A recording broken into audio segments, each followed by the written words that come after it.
I was introduced, I'm working in university. I'm also affiliated with this research lab in ESTEC, and most of this work is done today in the context of this European project, LightCom. So before we get into distributed systems and computer science, I want to bring you a little bit of motivation with some history. So when this United States president died in 1841, the news did not propagate very fast across the country and across the world. So this was before the invention of the telegraph, which I believe was 3 years later. So the news took a long time to propagate to the West Coast. It took almost 3 months to reach LA, for instance. So this is just to give a little bit of context into the moment that we are today. We are in a moment where everything is very fast, but our civilization evolved with very slow communication, and we could operate still, okay? And I found this thing in this very interesting blog post that I advise everyone to go and look. It is about the history of digital communication before the internet. So for another bit of history, this is a map made by Francis Galton, which was a British statistician, also from the 19th century. And he was instrumental in coming up with the concept of standard deviation, for instance. And he did a very interesting map that I found through that blog post. It's called the isochronic map. So it is centered, not surprisingly, in London. And it shows how much time it takes to travel to several locations in the world if you use just standard transportation methods. So if you take not a plane at this time, but if you could take a boat or a carriage, using these standard methods, or the train when there are train lines, this is the time it takes. So you can see, for instance, this is probably related to the train connections in the United States, the yellow part. You see that the center of Africa is very hard to reach. It can take more than 40 days of journey to reach there. So this was kind of the time, the limits to the time of communication in the 19th century. Nowadays, I try to overlay a little bit of 21st century communication. So did a very small experiment from where I am in Portugal. And these are the round trip times, so that you can get a little bit of a sense. Everyone probably already has a sense of these delays. So you get, if you are kind of in the same region, you can get very small round trip times, around 4 to 40 milliseconds. But if you want to communicate with the other side of the planet, you might take 180 or more than 200 milliseconds. So at this point, everything is very fast. Things that took 1 day, now it's about 10 milliseconds. But I also think that we are in a moment of history where we can communicate kind of as fast as possible, because we are kind of close to the speed of light limit, and yet we are still in a single planet, okay? But things will again get slow. So I have another thing, a slide from the European Space Agency. This is the one-way and two-way light time latency to Mars. As you can see, we'll quickly get into the 6 and 12 millimeter scales, and these things will get hours. So if we spread, we are going to be again dominated by these limitations in communication. And there's already work, in this case in NASA, about delay disruption tolerant networking. So this is kind of context to why it's hard to do coordination even today in a global scale. So to look at this, and looking at specifically when we are trying to do geo-replication, I'm going to talk about a small lambda and a big lambda. So the small lambda is when you are interacting with your local machine or something that is very close to you in your local region. The big lambda is when you need to communicate across regions, and you will get on the 100, 300 millisecond scale. So if you are just talking to your local machine or very close by machine, you will observe from the client perspective a small lambda latency. And now let's look at 3 different ways of doing replication and see kind of the impact in terms of lower bounds. So this is the perspective of a client trying to do writes. So if you want the strongest form of consistency and are going to use a consensus protocol, say Paxos or Raft, you typically, depending on whether the coordinate data is in your region or not, you are going to see between a big lambda and 2 big lambda. So we are in the hundreds of millisecond scale, which is already a scale that users can perceive. If you do gaming, like 200 milliseconds is impossible. You can shoot anyone, okay? You might then try to relax a little bit and do a primary backup scheme, where you are acting on the primary and then asynchronously the secondaries will get updated. So if you were to read from a secondary, you might read a state that is a little way back. In this case, you might get lucky and get a small lambda, but you still, in general case, get a big lambda. So in order to have things really fast, you need to have like multiple citadels from today's keynote, or multi-master replication, or active-active replication. So in this case, the price that you have to pay is that you need to allow divergence. So you change your local database or cache very quickly with a very low latency, but then you need to handle divergence. And, well, it makes things more complicated. So we can talk about eventual consistency. Actually, I'm trying to use less the word eventual consistency because it kind of focuses into the bad thing. So you have strong consistency that is good, but eventual consistency or weak consistency is not good. So why focus on the bad thing? So maybe better when we talk about EC, we should talk about high availability. Because when we are talking about strong consistency, we don't say that the system is a low availability system, okay? So see this thing in this sense. Anyway, the definition, although there were earlier definitions, but I'm talking into this one from Vogels from 2009. And the key idea here is that if the world was easy, we will not need eventual consistency. So the best abstraction for the programmer is to see an equivalence of a single copy in the system. But in order to get that, we get problems with partition tolerance and with latency. So there are these known trade-offs between consistency and availability that were framed very precisely in the CAP theorem that was later proved. So you need to pick two properties among consistency, availability, and partition tolerance. But in a sense, you cannot pick the partition tolerance because it's something that will happen to you unless you have a very small system or a very expensive systems with dedicated links, and you can have a very high statistical confidence of not having partitions. But in a normal system with normal money, you will get partitions all the time. And there was recently a paper in OSDI just about the effects of partitioning in many production systems. So we need to find a way to work with divergence and to kind of tame what can be done in divergence. And this is the route that conflict-free replicated data types will try to bring. We'll try to bring high availability under partition tolerance. So now let's get into this. And before we get into the concurrent behavior, let's look at what will be a normal sequential behavior. So if we have consensus, if we have this abstraction that we are kind of dealing with a single entity, we are actually seeing sequential behavior. So we can see this more abstract, in a more abstract way, as looking at a sequential execution, where clients can keep issuing operations to the system. So they issue operation O, then after that one operation P, operation Q, and they do these things on time. So we have a kind of a timeline, a fixed sequence of operations where the most recent operation is to the right side. So what we are forming, if we assume that operation names are all distinct, and there are ways to make it, we are forming an ordered set, a totally ordered set of operations. So when we look at the operations in the system, we see that operation O was before P, and this one was before Q. So it's very easy to know what is the state of the system. You just look at the operations that occurred in a system, and you see what are the elements of the set, what is the value of a counter. This is very simple in this case. But once we start diverging the system, we no longer have a total order.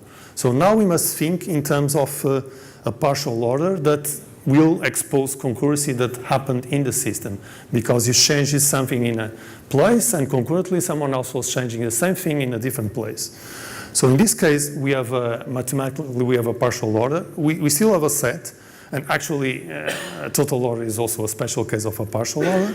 So I've changed the symbol here for the ordering symbol. And what we have here, we have an operation O, and we have an operation P and S that was done after O. And in this case, operations P and S are not related to one another. They are concurrent in the system. And we will have to deal about that when looking about what we do to the data types.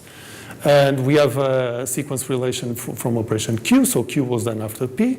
And at some point, you might get all this information back and do an operation R that will be in the future of all the previous operations. So in this model, now we have concurrency. So we are dealing with a partial order. So when designing conflict-free replicated data types, one very simple way to do them will be just to represent this partial order of execution. So we could store all the partial order of everything that occurred in the system, and we could do any replicated data type from this order. But we'll be storing too much information. So this is not a good way to implement the system. But it's a good way to abstract what is happening in the system. So I'm talking here about this partial ordered log, which is just a presentation of a partial order. And what will happen to replicas? So replicas will keep seeing portions of this partial log as they get more information coming from remote parts of the system. So wherever I do an operation to my own replica, I'm extending my log. But the log is also extended when I receive information of what was done on remote parts of the system. So it's kind of globally, there is this partial order, but in concrete terms, in each local replica, each one is typically seeing a subset of this partial order. Unless we stop operations everywhere, we let time pass, we communicate, and then we might get all replicas to see the same version of the partial order. So if we have this, we can express any query by just looking at this polog that I'm calling it with the O letter, and the I will say which replica we are considering. So let's look at a concrete example to get a little bit away from the math. So suppose that we have a counter. So our object that we want to implement is a counter. And this counter will be able to accept increments and decrements. And for this first example, just singular increments and decrements. So if I get all the information of what happened, what I know happened in operations to the counter in terms of the log, what is the state of my local counter? I only have to look at all the increment operations that I know in my local log. So I pick all the increment operations. They are distinct, so it's kind of a multiset. I count how many increment operations I can see locally. And then I will also count how many decrement operations I have seen locally. And the result, my current state for the counter, so the result for my query, is the subtraction of the decrement subtracted to the increment. So this is the current value of the counter. So I guess this is a very intuitive notion of what is a counter, but it's not efficient to implement it like this. So what CRDTs will do, they will try to do efficient implementations of these kind of semantics. And in order to do it, they will follow some general rules that I will present during the talk. One of the principles that they will typically follow is this one. It's the principle of permutation equivalence. And basically it says that if I have operations, so for instance, in a counter, the increment operations commute among each other, and they also commute with the decrements, and also the decrements. So basically all the operations commute among each other. I also enhanced the specification here, so now I have parameters for the increments and the decrements. And basically the principle says that if things already commute in sequence while providing the same result, then if we observe the same operations in a concurrent setting, in a partial order, the final results will be the same. It should not be some strange different result. So I have two examples here. These are the same sets of operations in two different sequences, and the result is always the same, which is 42. So they commute in sequence, and this means that when we design a CRDT implementation for the counter, we must make sure that the result is the same. Okay? So we don't have any maneuvering here. We need to preserve this thing. Otherwise, we are making a data type that when it operates sequentially, it will have a very strange operation. Okay?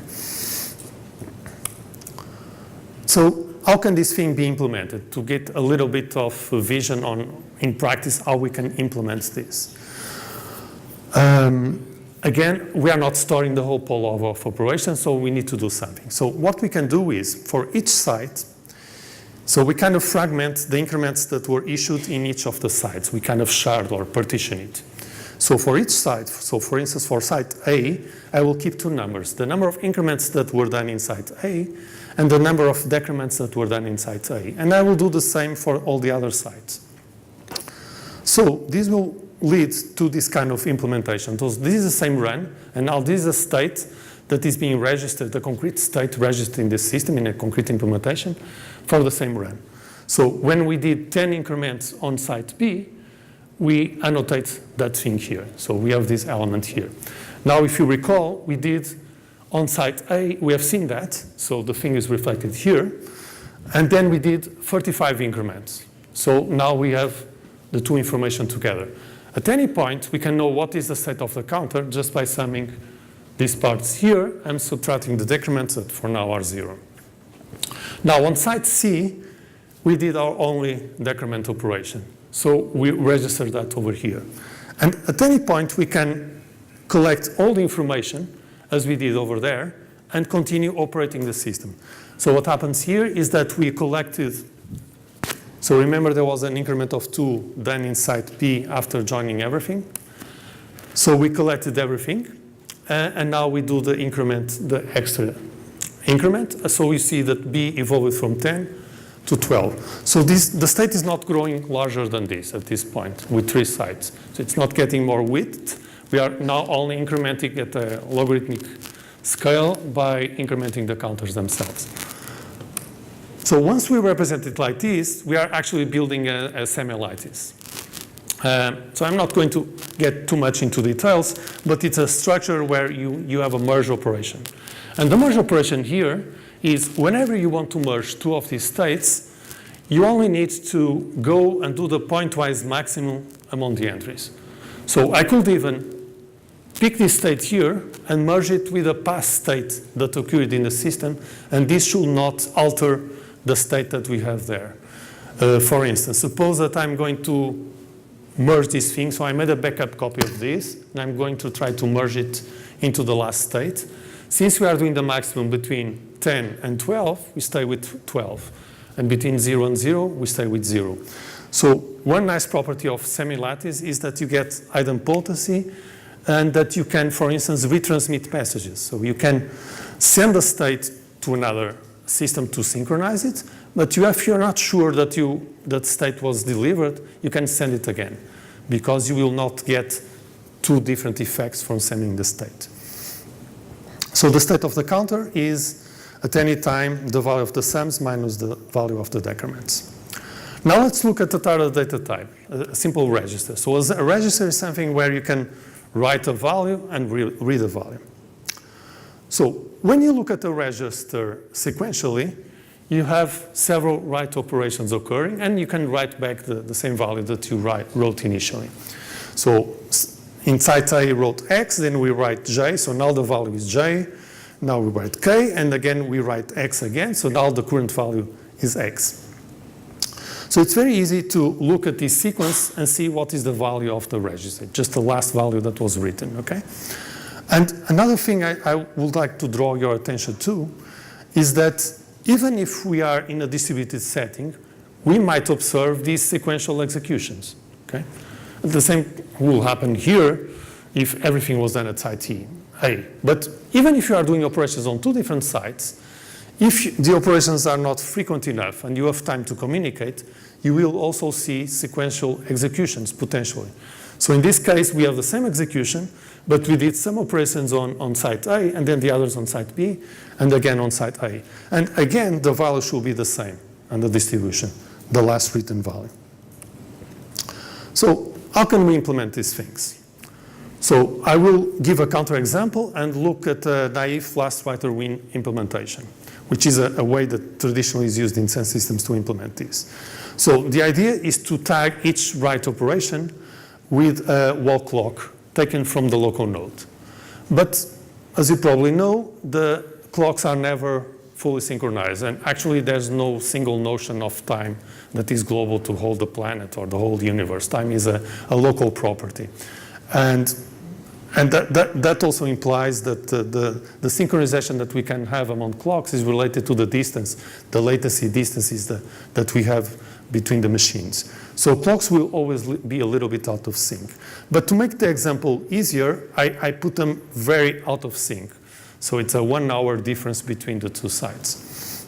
So we have an initial write on site A that we tagged with 11 o'clock, but then site B is ahead in time, which is okay because it's writing later than A wrote, which is okay, which is natural. So it's tagging the writing of J with a higher time. It's 12:02. Then it's easy to do another write, given that the clock is always growing, which is not always the case when you are kind of correcting the local clock. And then you ship this information to the first site, and then you have a problem. Because the first site, if it doesn't advance its clock, he has no simple way of registering the write. He knows that he's writing after the K. He wants to write X again.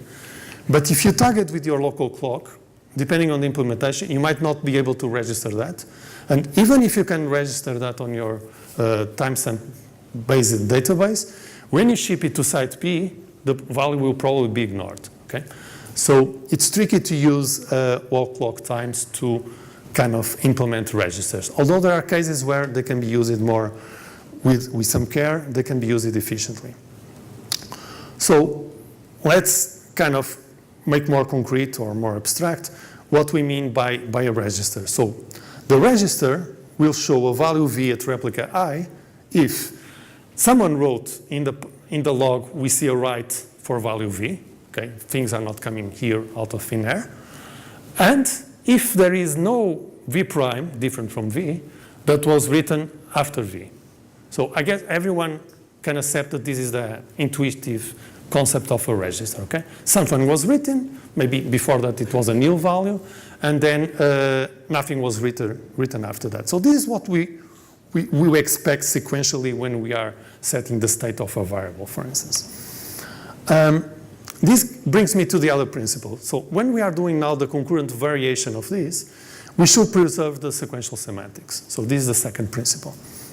And this will also make sure that if we happen to have a sequential execution in a distributed setting, we'll see the correct outcome, the outcome that we expect. So now, we can look at what can be like a reasonable concurrent semantics for a register where we have a partial order. So in this case, it gets a little bit more complicated, but it's not much more. So basically, what we have here, maybe it's better to look first at the execution. So in this execution, we write X at site A, and then concurrently, we write different values there, but then we collect everything. So when we collect everything, what is the last value? There is no last value. So the last value are two values, okay? Because we had concurrent writes at different sites, and these things diverged. We did not arbitrate which one was better, okay? So we have two values now in the system. So the last value can be multiple values. This is why it is called a multi-value register. But what we know is that if we write something after that thing, we should go back to a single value, okay? So for instance, to make this more concrete, the Amazon Dynamo shopping carts are actually multi-value registers, but the values they write are sets of items that are being bought, okay? And what they do is that they detect that they were concurrent writes, and they do an application level merge procedure to merge the values, and then they write the value back. So it's kind of this operation over here. So this is a basic support to do application level merging, and this is also supported in React, for instance. So how can we implement a multi-value register? So we have seen that using wall clock time is not a good way to implement it. So we can implement it with version vectors that have been known since the 80s. So with the version vector, what we do is that each site is advancing its own logical clock as it does operations, and is keeping track of the logical clocks of the other sites that communicate with him. So the first write is tagged with 1, 0. And now if I write something after that, I'm going to advance. So it's kind of A controls this position and B controls the second position. So this is the order. So when I do another write in the same place, I'm going to advance this. So when I do a write in B, since B already seen that information, it registers that, but the advance is countered to 1 now. And now I'll do a second write. And by doing it this way, it enables me to, when I collect everything, I can have these 2 clocks. And if I compare the 2 clocks, they actually are in a partial order. So neither clock is totally above the other clock. They are concurrent, okay? Each clock knows something that the other one doesn't know. So this can be recognized, and this is used in React, for instance, to do it, and in Redis, to recognize that the 2 values are concurrent, so the system can present 2 values, okay? And the same thing in Dynamo. And when you write the thing back, what you are going to do is you merge the 2 clocks together, and now you advance on the site that you are operating. So you make sure that you create a clock that will be in the future of the other 2 clocks, and this will kind of garbage collect the old information. So this is the way to implement it. There are still some metadata costs to do it. We know more efficient ways to do it. You kind of can do the same thing with a single scalar per value and having a vector clock, common vector clock for the whole system. And that's called auto-diversion vectors, but it's more complex. I'm not going to get into that here. Before finishing the registers, I just want to go a little bit back to how last writer wins can still be useful. So one of the things that you have seen here is that at some point we have 2 different values. So if a user is going to use the API and read the system, it's going to see 2 values. And in some cases, this can be puzzling to a user that was used to a sequential API where there was only a single value. So this was the case that I had in Redis. So Redis has a geo-replicated database called CRDB that is using CRDTs at the moment.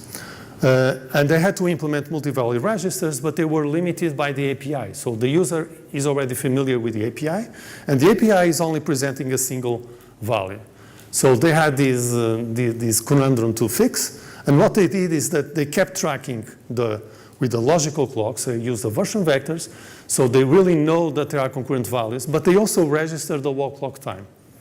And the wall clock time is only used to arbitrate among values that we know are concurrent. Okay? So if we know by causality that 2 values are concurrent, and we want to present a user with a single value for some reason, for usability, then it is okay to use a hint based on the wall clock time to present a single value. Okay? But we are not creating any problems from that, because since the base ordering is the causal order, even if my clock is way behind, I can still write in the future of something that I have read, okay? Because so it's kind of lexicographic ordering. I first look at the causal order, and then I look at the wall clock time just to disambiguate concurrency. So the problem that I showed in the beginning does not happen if you use it like this, with care, with some care. So now let's look at another case. Let's look at sets. And starting with the sequential semantics. So we have sets of things. Sets are very useful to build systems. If we start from an arbitrary state, say state X, and if we see the last operations we have seen are like add element A and add element C, then what do we know from the sequential semantics, from the expected sequential semantics? We know that A and C must be there, okay? Because we added them and we didn't remove them, okay? This just to give some intuition. Then I will put a formula, okay? And if we have something and then we add C and we remove C, what we know for sure is that C should not be there. So we observe that C should not be in the set. So how do we capture this? By looking at all the sequential log of operations. It's, I believe, a very simple formula. So we will pick all the elements E, we'll collect all the E elements such that there was an add operation for them in the log, and there was no remove operation for the same element in the log, that is placed after the add operation. Okay? So only the adds that will be live are those that do not have a remove of the cell element in the feature of them, wherever in the feature. Okay? But this still allows us to add and remove the same element multiple times. We just need to look at the last operation, if it's covered by a remove or not. So again, I hope that this is the intuitive description of what is a set and what you expect from a set, and then we'll see how we can do a concurrent one.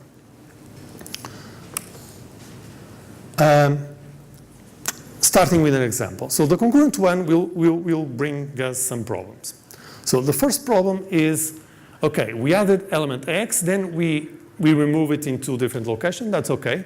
But then we add X again in one of the sites, in site B. So actually, when we are trying to combine this information, when we collect all the information of what happened in the system, I have an add and a remove that are concurrent for the same element. And I must take a decision here. So here, the concurrent semantics is not helping me in terms of the decision. So I must take a decision at this point. What the concurrent semantics will, what the sequential semantics will tell me is that whatever the decision I take, and basically the decision is X will be there or will not be there. This is only the decision, okay? So you can put it as either add will win or remove will win concurrently. But what we know from the sequential semantics, from the preservation of it, is that if we then add it, then it must be there, okay? But we have this choice, and often CRDTs have different implementations because they took a path in the choice. So the first choice we'll see is the add wins. We will stipulate that adds are more important than removes and going to give them priority, when they are concurrent, of course. So the add win semantic will do this based on the partial order. We will have all the elements in the set such that there is an add operation there and there is no remove operation such that the remove is after the add. And does this look familiar? This is the same thing that we have seen for the sequential semantics. The only thing I changed it was the symbol. So before I have a symbol of the total order, and now it's the partial order. So this is kind of the natural extension to the partial order, or what we already had in the sequence. And again, this preserves the sequential semantics. So if we use this formula, but we happen to form a sequence, we are going to see the same behavior as we had sequential. So the rule is the same. And okay, then people might think, okay, so the formula is the same when it is a sequence.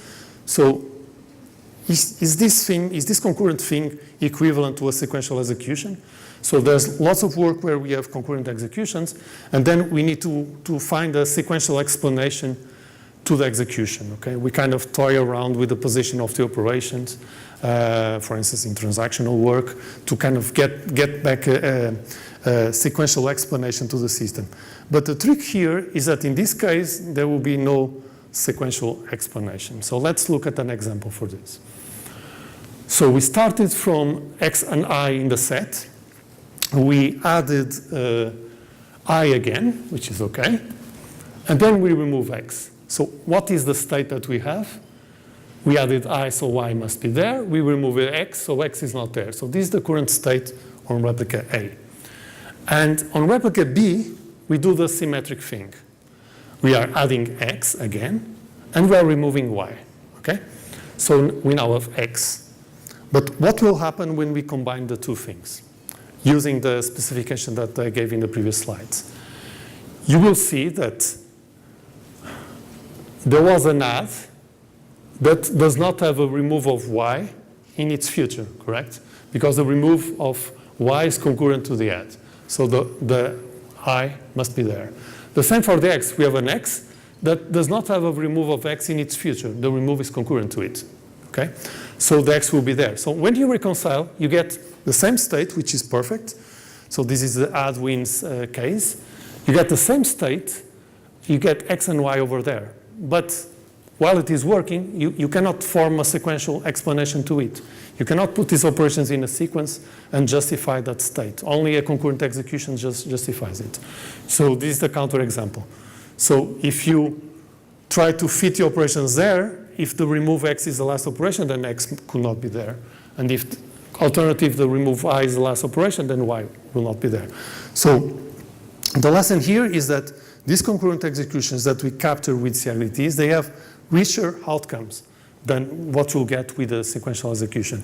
And I guess the same is also explained by the multi-value register.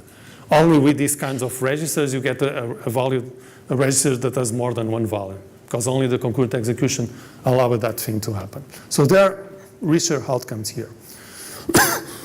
Sorry. But again, I said that we had alternatives. So we are not forced to choose an add-wins perspective. We could have chosen that the removes are better. So we could have chosen remove wins. So in this case, the formula changes a little bit. You probably already forgotten the previous one. But what we have here is that we have all the elements such that there is an add of the element in the set. Again, always we need to have that. But for all the removes are before the add, before in the partial order. This means that if you have a remove that is concurrent to the add, it will not be before. And that happening, the element will not be in the set. So the removes will win. Another interesting thing from this specification is that if you use remove wins and run it in a sequential execution, again, it will preserve the same behavior that you had in the sequential execution, although the formula is a little bit different, okay? So it also preserves the execution. There is a cost on doing this, because I'm just talking about formulas. I'm not talking about implementation now, and I will not show for this one. But I can tell you that remove wins will require more metadata than add wins. So sometimes when you do this choice, you are putting a burden in the system. So you might require more state to represent this choice of concurrent semantics. As I said, both have the same semantics in the total order. They are different and both preserve the sequential semantics. So now we are getting into the end. Another thing we could do will be to don't choose the semantics beforehand. So that will also be possible.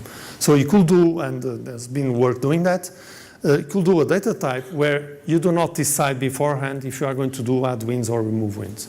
So you could store enough information so that only at query time you will decide if you want to see the state as if it was add wins or remove wins. This flexibility typically implies that your metadata cost will rise up to the highest metadata cost that you had among the alternatives. And you could also do other things that occurs in other works, like having two remove operations, a weak remove and a strong remove, and the strong will be remove wins, and the weak will be add wins. In practice, so in practice, you will have different implementation styles for the CRDTs. The two things have been shown to be equivalent when this thing was defined in 2011. So you have the state-based, where you are building these joint semi-lattice. Then in this pure form or initial form, you do full state dissemination. So you send your full state to your pure replica, and the replica will merge that state, and it will evolve its own state or not. If you ship it multiple times, it will not make an effect. But the problem is that if you keep growing, growing your state because you are doing operations, you might have a lot of state there that is redundant, that is not related to the last operations. So this is not very efficient in terms of transmission. So there is an alternative that is called delta state CRDTs, where you kind of, each time you change the state, you still build a state that belongs to the semi-lattice, but you only kind of pack together the changes, the last changes that you did. Okay? And then these are the things that you ship to remote sites, and then you need to kind of have an acknowledgement. Otherwise, you need to ship it again, but you can ship a newer version in. Again, the difference here from the operation base that I'll talk next is that the state can be merged multiple times. So these states you can always retransmit. It's very good because of that.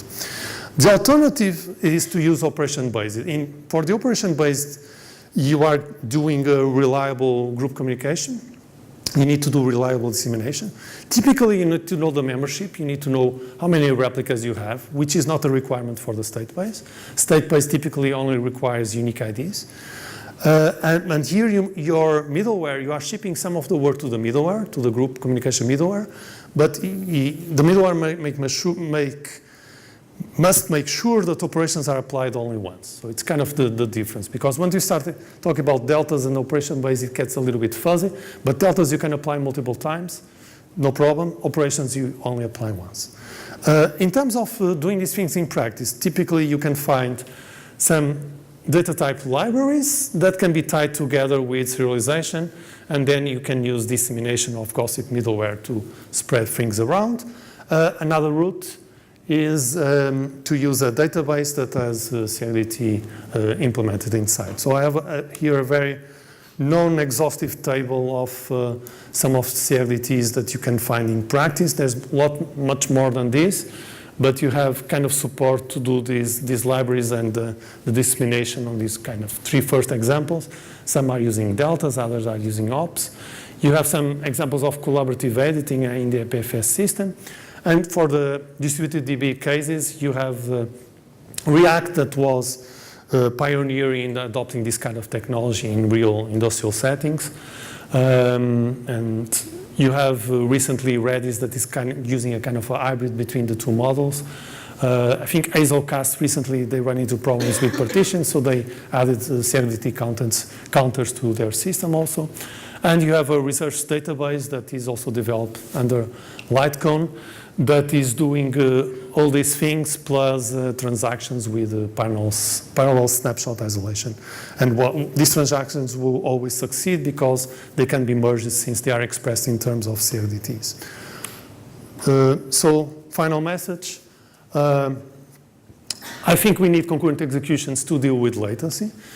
Latency is very low right now. I think if humanity evolves, or I'm a science fiction fan, so sorry for that. But I think latency will only get worse if we are going to evolve. So we need to operate locally. And that we also must remember that the behavior will change once we move from sequential to concurrent executions. Different things can happen now. And to accommodate this transition, there are some principles. It's permutation equivalence. We should preserve the sequential semantics. Not all data types, not all CRDTs do that. 2P sets violate that, for instance. And concurrent executions can lead you to richer outcomes. So for the last slide, if you want to read about these things in more details, we had an entry for a encyclopedia from Springer, but there is also an open version in the internet that you can find about this. And I'd like to thank Litecoin, Redis Labs, and I'm open to any questions, okay? Thank you.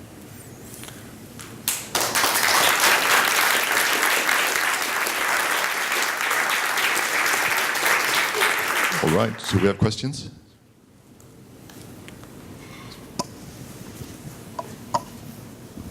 Thanks very much.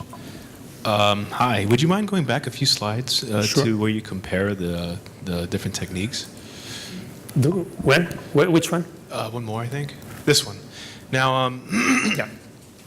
would you, the state-based merging of replicas, would you be interested in going into detail as to some technique there? Okay, so the state-based one is based on this concept of joint semi-lattice. So, but basically, you have your own local state. When you remove a remote state, you do a very well-defined operation between the two states. This operation is called a join. It's going to try to find the lowest common lower bound from upper bound from the two, okay? I will show you with a concrete example, which I think is best, okay?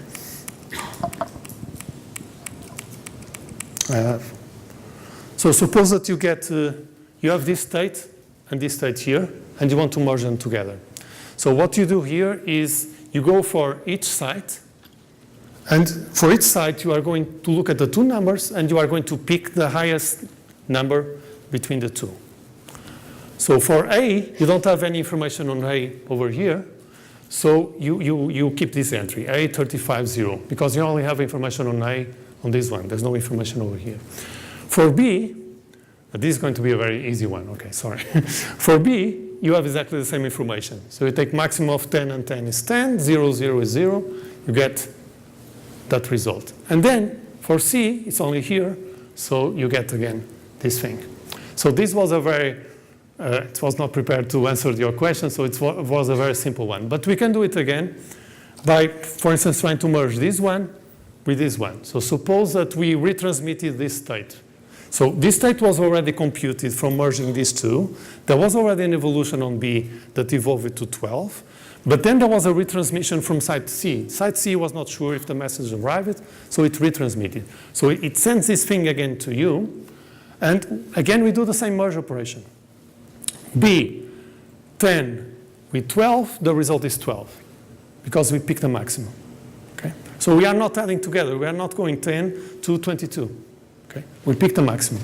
Same here. C is the same thing, not going to happen. Anything. No information about A, so A stays the same. So for the state-based, you need to build all the data types so that they have this join operation with these properties. And by doing that, you are sure that you can retransmit all the states. Okay? But you can find more information in the literature for that. Okay?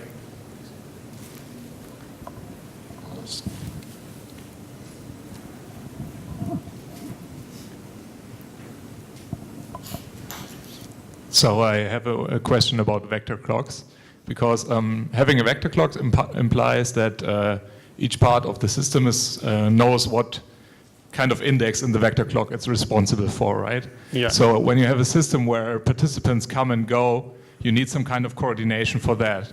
Is there a particular technique for that, or would you just do the usual like leader election or a stateful set kind of thing? Yeah, so as I think I said at some point that for state-based, the only thing that you really need in terms of coordination is you need globally unique IDs per site, okay? And that can be done as a pre-configuration or using some coordination. Having that, you can have a sparse vision of a vector clock. So these vector clocks are very compact because I place them in very precise positions. For these ones, you will need coordination. Know the membership and assign a position to each. But this is typically implemented in a looser way.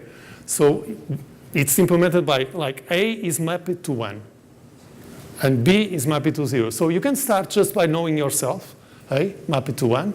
And when you know about B, you add another entry to the map. So it can be a map from a global unique ID to counter, so you can implement it just with global unique IDs in the system. Okay, we have to cut it there.